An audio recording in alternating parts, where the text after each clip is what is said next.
Bom,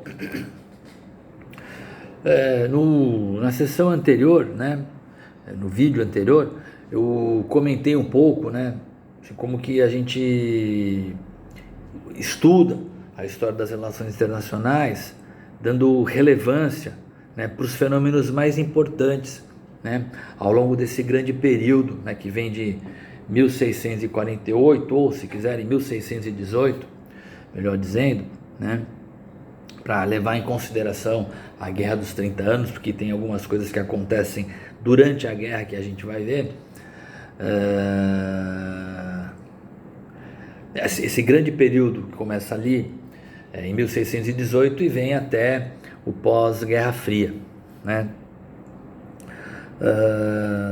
É extremamente importante entender esse período e o que a gente estuda nesse período. Então foi o que eu comentei no vídeo anterior, né? E ao longo dessa apresentação, né, suscita uma dúvida, né? Por que a gente fala história das relações internacionais e não fala história geral? Qual que seria a diferença, né, entre história geral e história das relações internacionais? Isso é extremamente importante, viu, gente? Né?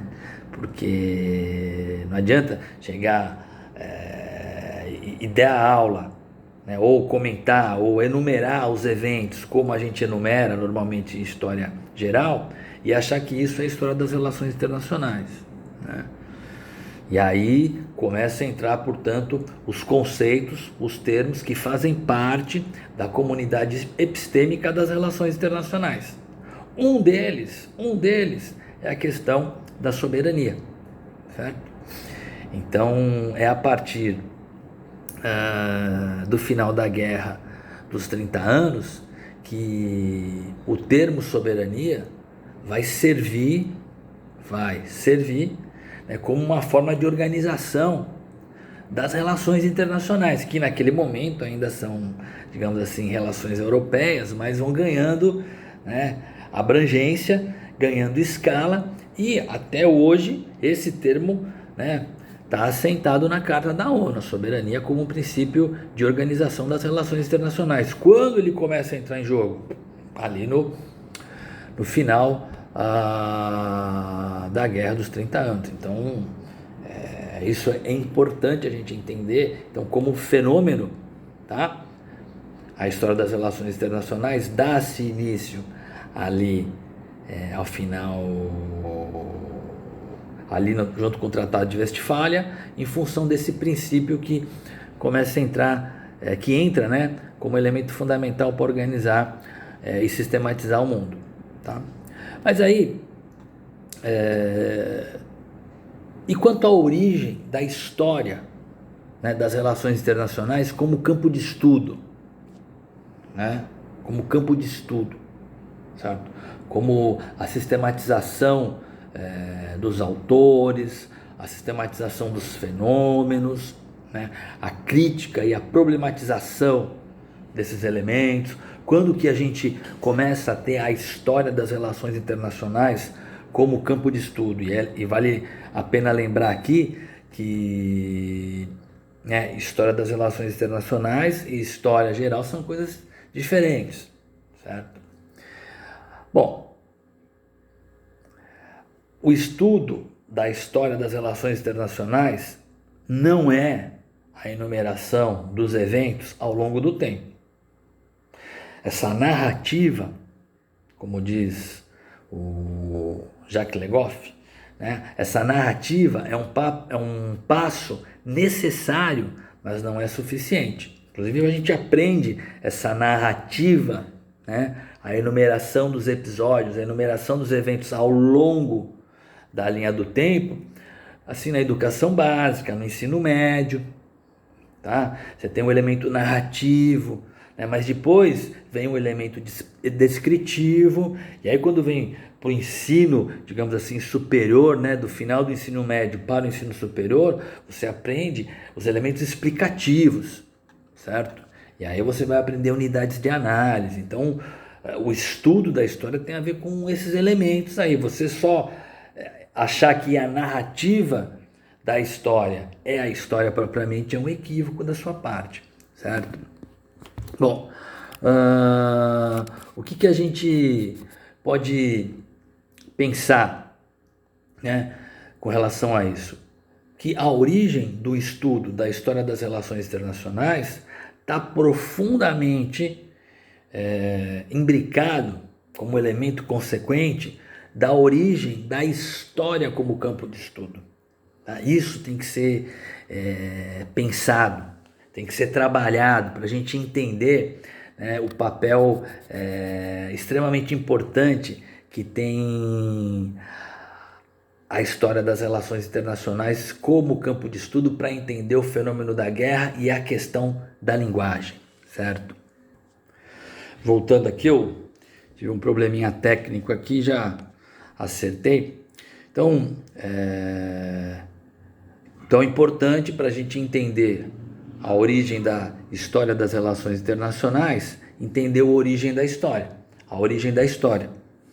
levando em consideração o aspecto científico, o aspecto da linguagem, o aspecto da narrativa e da política, né, como elementos, digamos assim, determinadores ou condicionantes da nossa forma de pensar as relações internacionais.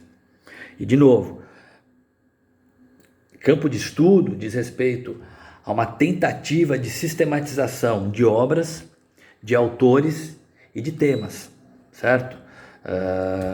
A tentativa de você apontar eventos de relevância para a sociedade, para o Estado, para os governos, né?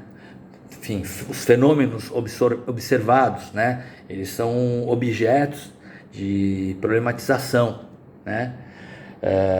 Isso também está ligado à profissionalização do historiador, né? O historiador enquanto pesquisador, enquanto professor. E quando a gente estuda isso, a gente percebe que esse tipo de questionamento está lá na origem da chamada história política, né? Que é algo assim muito próprio do século XIX, né? A história do Estado, a história da política, né?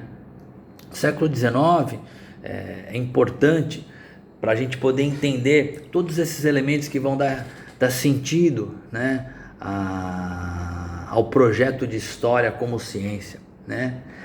Então é ali que você tem, no século XIX, a ascensão da ideia de ciência, né? E uma ciência cujo modelo é a física, né? As ciências da natureza, né? Então, um objeto de estudo claramente definido, né? Um objeto, digamos assim, fora, né? Ou que se apresenta externamente em relação ao sujeito que estuda, né? Então, você tem um sujeito que pesquisa e um objeto que é estudado. Por isso que é o elemento objetivo. E por ter um elemento, digamos assim, objetivado, você pode ter um método, né,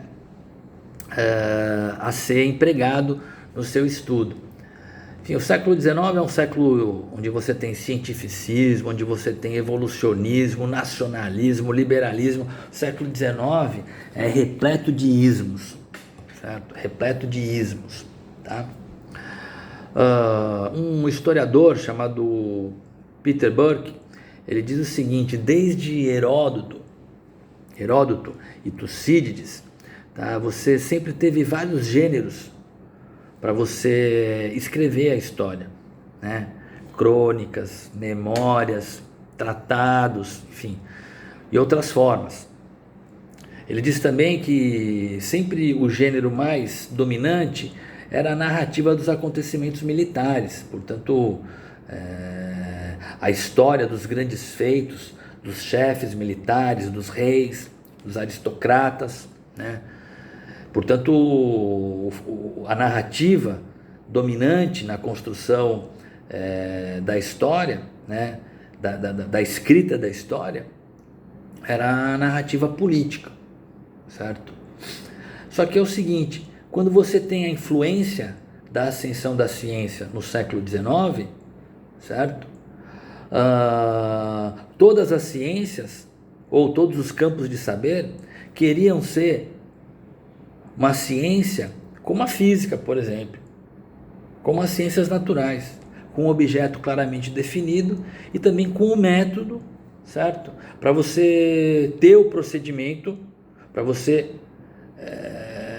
para que você pudesse abordar esse objeto, de forma que você eliminaria toda a possibilidade de juízo moral, de juízo subjetivo da parte do pesquisador.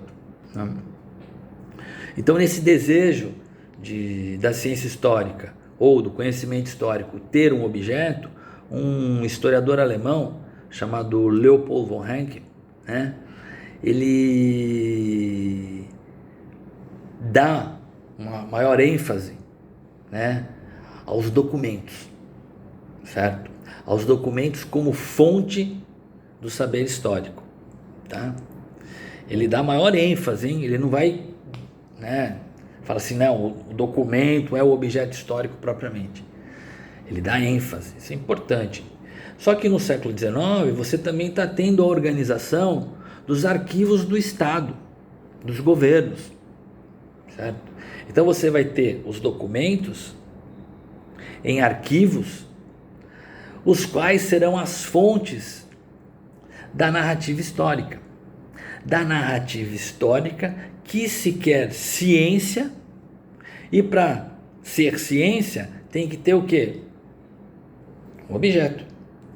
E aí, digamos assim, os herdeiros dessa visão do Leopold von Ranke vão assim instrumentalizar o documento como se fosse de fato o objeto da história.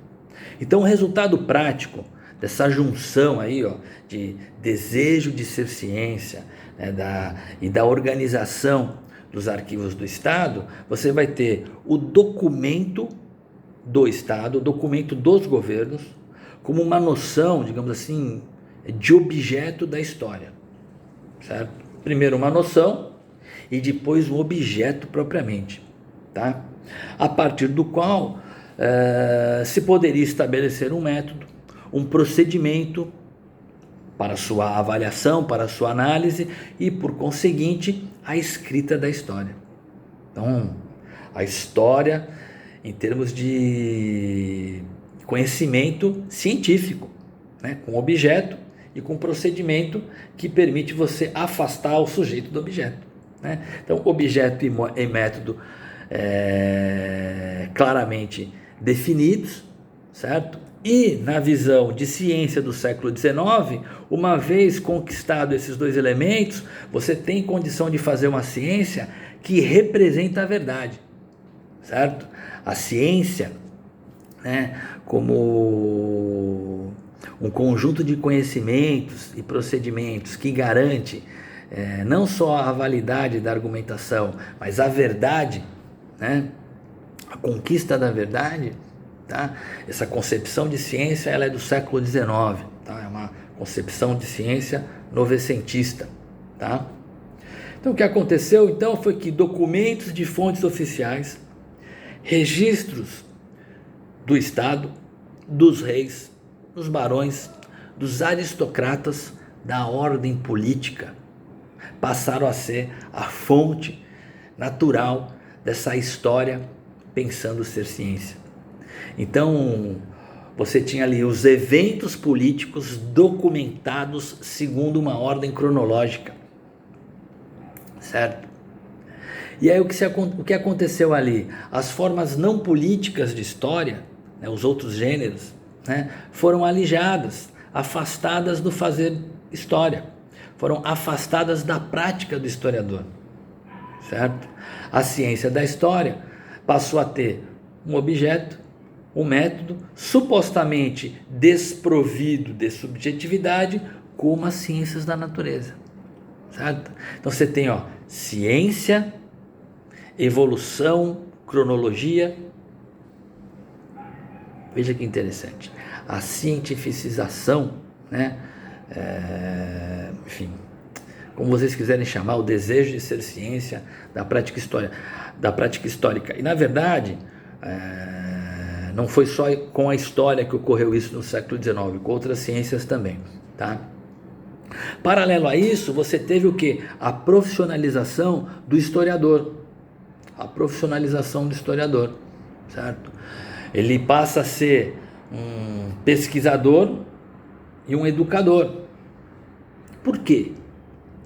Primeiro, a ideia de educação universal passou a ser uma política do Estado. De educação universal e gratuita, né? Foi um dos objetivos, um dos fundamentos da Revolução Francesa. Ela existiu ali entre a década de 90 e até 1815, na Restauração, certo? Mas depois foi retomada ali em meados do século XIX. Agora, quem que está bancando isso, essa educação gratuita universal? É o Estado. O Estado é o principal motivador, tá, desse processo. Então você vai ter bolsas, né, de pesquisa para que você desenvolva os estudos científicos da história.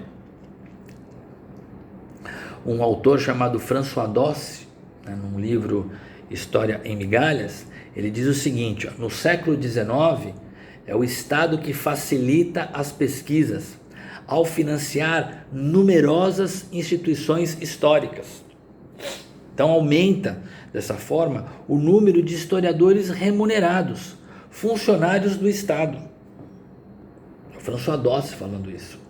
Ele cita um outro autor chamado Carbonell, que vai dizer o seguinte: o próprio Estado se torna historiador. Isso no século XIX.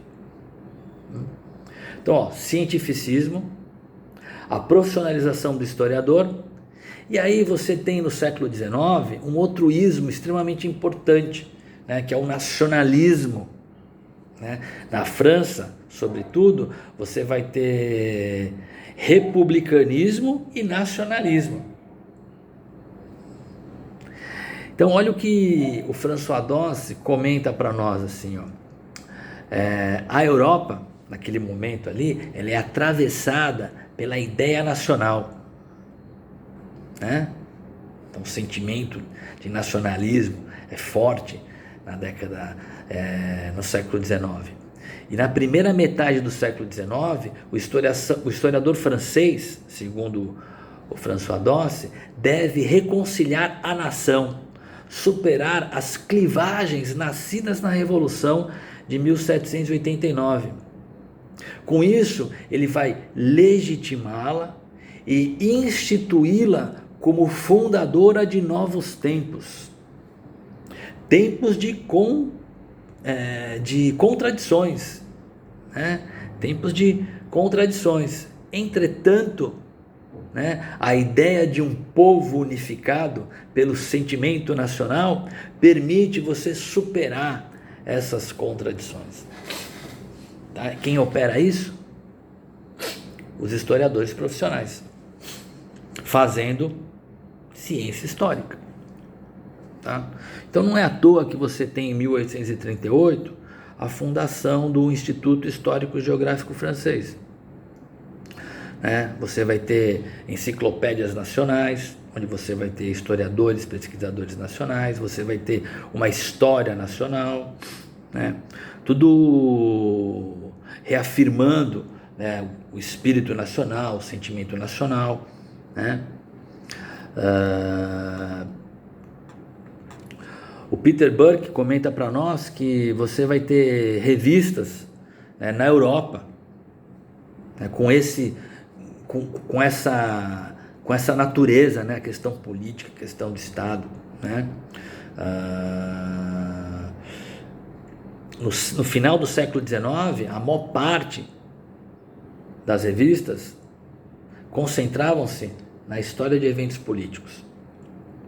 E tem uma revista, por exemplo, inglesa, chamada English Historical Review, cujo primeiro volume, de 1886, né, prefacia, né, dizia lá no seu prefácio, né, que o conteúdo das publicações daquela revista seria só sobre política e Estado.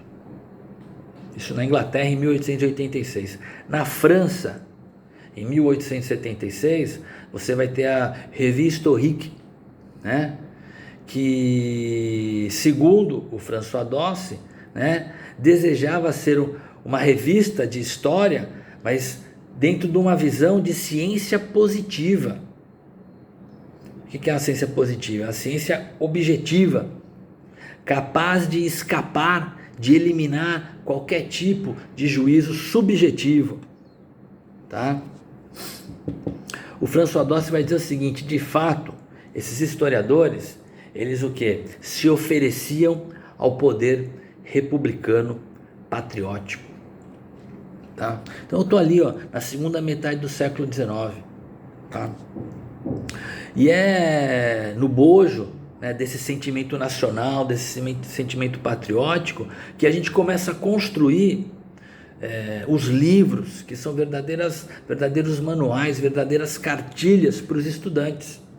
É o caso, por exemplo, do Introdução aos Estudos Históricos, né, de dois historiadores franceses extremamente importantes, né, que é o Charles Langlois e o Saint-Aubot. Né? Eles vão escrever um livro no final dos anos 90, e esse livro, né, pelos relatos que eu tenho, ele vai ser utilizado até a década de 30. Até a década de 30. Né? É o chamado Introdução aos Estudos Históricos, onde você vai ter um método científico para a prática do historiador. Tá? É extremamente importante entender isso. Tá? Também ali, naquele período ali, entre a década de 90 e a virada do século 20, você vai ter um livro, né, de um autor, de um historiador francês chamado Ernest Lavice. Tá? Ele tem um livro que é um pouco maior, Histoire de France, e ele tem uma cartilhinha menor, né, que o pessoal chama de Petit Lavice, né, que é para o pessoal, né, que está ali nos seus primeiros anos de escola. Que história que ele vai aprender? Uma história supostamente científica, política, nacional, do Estado e republicana. Então, com base nesse processo, olha o que o François Dosse chega a dizer para nós. Tá?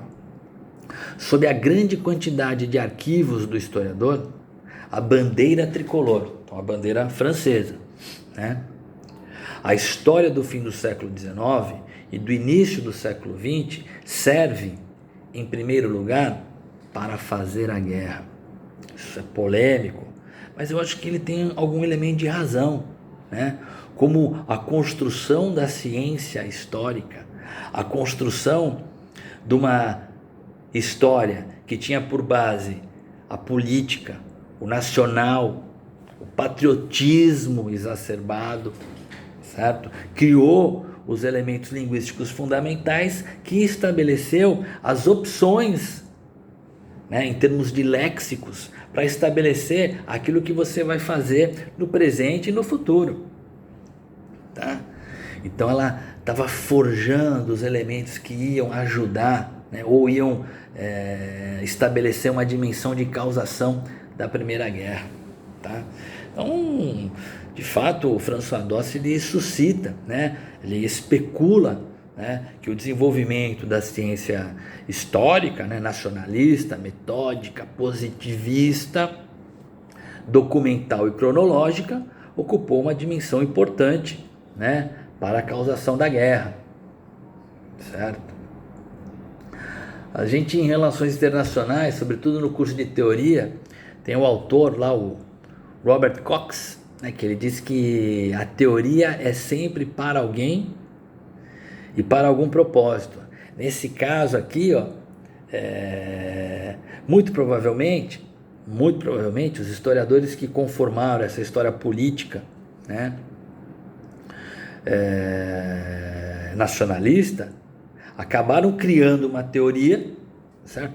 Que serviu para um propósito que eles talvez, né, não tivessem conhecimento da dimensão dessa situação, tá? Enfim, então esses elementos a gente tem que pensar, né? Por quê? Porque isso é o que vai gerar, né, uma ideia de revisão desse tipo de estudo de história, tá? Até onde a gente chega com esse tipo de fazer história, tá? Então, por exemplo, até a década de 30, né? Por quê? Porque na década de 20, né, o François Doss, ele cita para nós, né, que entre 1921 e 1926, né, 2/3 dos artigos, né, da revista Historique são de caráter biográfico, político e militar, tá? O francocentrismo, é assim que ele coloca, né, a centralidade, o objeto da história nacional francesa na revista Historique é evidente, porque 54% dos artigos tratam da história da França. Isso na década de 20. Isso vai até o início dos anos 30, que aí a gente vai começar a fazer a virada, né, dessa forma de se fazer história, certo? Essa história da narrativa política, a história episódica, ou a história événementielle, como diz o Fernand Braudel, fazendo referência ao François Simian, um outro historiador francês, que escreve naquela época criticando, né, os chamados ídolos, tá, dos historiadores de então. Quais seriam os ídolos, as referências fundamentais para se fazer aquela história? Primeiro, do político, né? Você pensar os fatos políticos de guerra e de forma a exagerar o seu papel no desenvolvimento histórico, puxar a causação, né, para elementos dessa dimensão, dessa natureza. Então, o primeiro ídolo, né? O segundo ídolo é o ídolo do indivíduo. Toda a pesquisa, né, era organizada, feita, pensando em indivíduo, pensando um rei, pensando um aristocrata, pensando um grande homem de formação do Estado Nacional, que lutou nas batalhas contra os outros, né? Pensava-se o indivíduo e não pensava-se as instituições, não pensava-se os fenômenos sociais. Tá?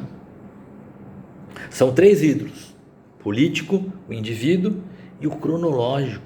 Conceber a história como uma sequência ininterrupta de eventos, imputando-lhes causas, certo? Ou suscitando, ou indicando, ou sugerindo causas, não necessariamente estruturais, mas causas factuais, né? Em função da justaposição dos fatos, dos episódios. Então são os 3 ídolos, né, que passam a ser profundamente criticados, né, para que você tenha o surgimento de uma nova história das relações internacionais, certo? Melhor, uma nova história, certo? Aí você vai ter a tentativa de se construir uma história mais de caráter social, mais de caráter econômico e menos político, porque o político fica pensado, né? A ideia do político fica pensado como se fosse essa narrativa do Estado, uma narrativa que teve como consequência para o François Doss, né, seguramente a guerra, tá?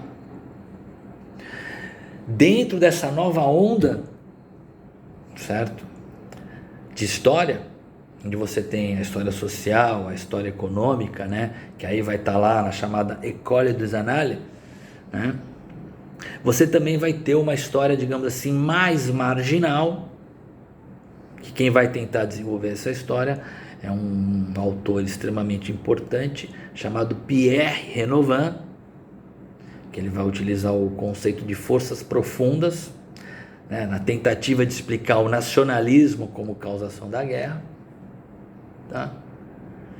E aí ele dá um nome para isso de História das Relações Internacionais, tá? Ele escreve um livro nos anos 30, que a gente vai comentar aí um pouco no próximo episódio, né, no próximo vídeo, e que vai ser, digamos assim, extremamente importante para você pensar outras causações, não necessariamente o mundo da narrativa política como um elemento explicativo ou um elemento fundamental para você desenvolver a escrita da história.